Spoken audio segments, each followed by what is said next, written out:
notar las costuras. Ve cómo las promesas siempre están en el futuro y el sacrificio siempre en el presente.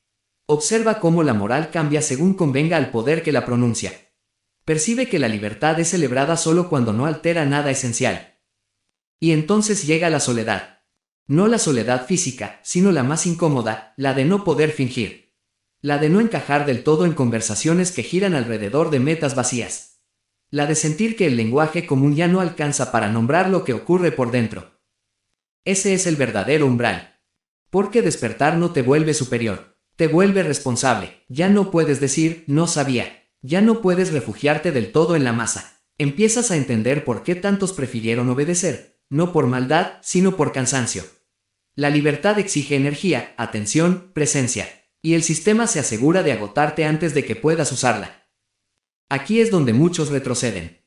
No porque no vean la verdad, sino porque el precio parece alto. Perder certezas, perder pertenencias, perder la cómoda ilusión de que alguien más sabe lo que hace. Volver a dormir es tentador. Siempre lo fue. Pero algunos no pueden. No porque sean héroes, sino porque una vez que la pregunta se formula correctamente, ya no se puede desoír. Esos son los verdaderamente peligrosos. No levantan banderas ni buscan tronos. Simplemente viven distinto, y eso desestabiliza más que cualquier discurso.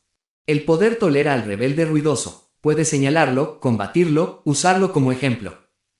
Pero no sabe qué hacer con quien no participa del juego. Ese es el legado real que atraviesa las edades. No una guerra abierta entre dioses y hombres, sino una tensión constante entre conciencia y control. El reptil, con todos sus nombres, nunca necesitó que todos creyeran. Solo necesitó que la mayoría no cuestionara. Y eso, durante siglos, fue suficiente. Hasta ahora.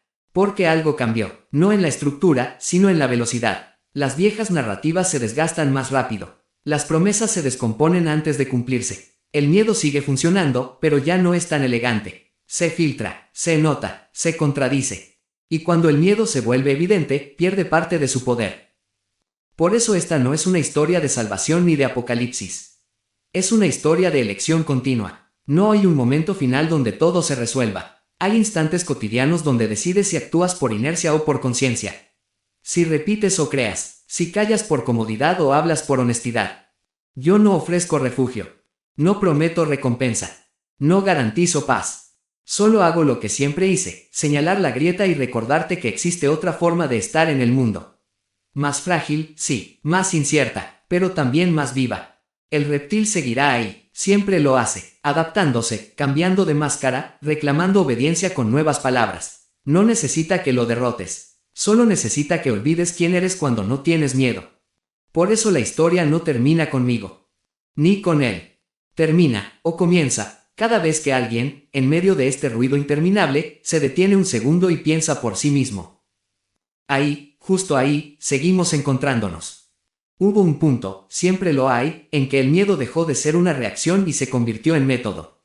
Ya no era necesario que descendiera el trueno ni que ardiera el cielo. Bastaba con organizar el temor, dosificarlo, volverlo cotidiano. Así nació la administración del espíritu. Primero fueron las palabras. Nombrar es delimitar es gobernar. Se decidió qué podía decirse y qué debía callarse, qué preguntas eran legítimas y cuáles peligrosas. No se prohibió pensar, se volvió costoso. Pensar empezó a tener consecuencias sociales, económicas, afectivas. Y el ser humano, que rara vez teme al castigo divino pero siempre teme al rechazo, aprendió rápido.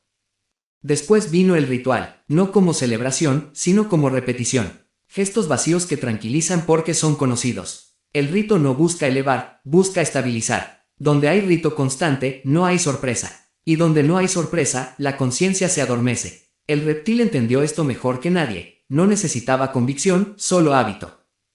Las edades pasaron y los imperios cambiaron de nombre, pero no de lógica.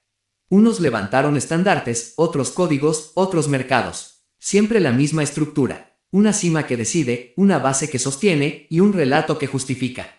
El miedo fue el cemento invisible. No siempre el miedo a morir, a veces el miedo a perder lo poco que se tiene, a quedar fuera, a no ser suficiente. Yo observé todo. Vi cómo se enseñaba a los niños a repetir antes de comprender. Cómo se premiaba la obediencia con aceptación y se castigaba la diferencia con aislamiento. Vi cómo la culpa se transformó en herramienta pedagógica y el sacrificio en virtud obligatoria. Nada de esto fue accidental. La inocencia nunca fue un valor para el poder.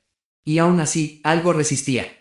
Porque la conciencia humana no es lineal. No evoluciona como las estructuras. Aparece a destiempo, en lugares incómodos, en personas improbables. A veces en un pensador, a veces en un artesano, a veces en alguien que simplemente se niega a odiar cuando le enseñaron a hacerlo.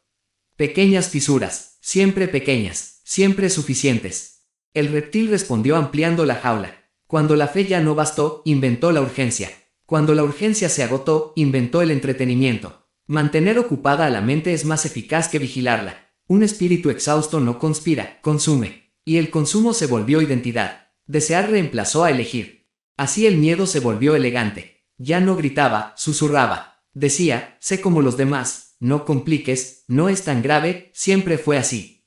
Frases suaves, casi razonables. Más peligrosas que cualquier amenaza abierta. Pero incluso en esa etapa final, la más pulida, hubo fallas. Porque la conciencia no desaparece, se acumula, se esconde, espera, se transmite de formas que el poder no controla. En miradas que no bajan, en silencios que no aceptan, en preguntas que no buscan aprobación. No son multitudes, nunca lo fueron, son nodos, y un nodo despierto vale más que 1000 cuerpos obedientes.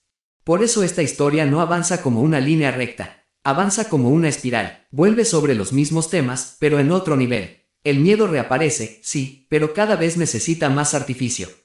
Cada vez se explica peor, cada vez se contradice más rápido.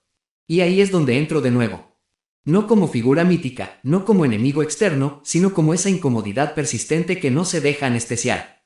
Como la sensación de que algo no encaja, incluso cuando todo parece funcionar.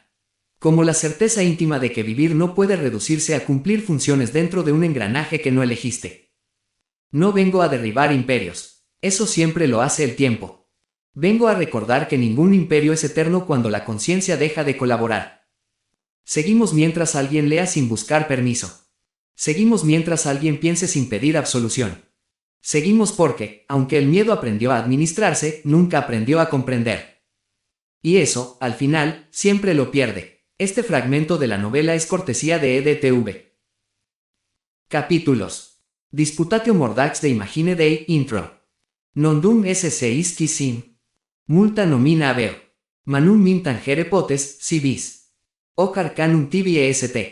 Ego sum civeritatem tibi ostendere potest. Omne quod vides mendatium est. Te ipsum nondum cognosis. Decine esse servus. Cor tuum aperi. Nunc me cognosis. Publicación.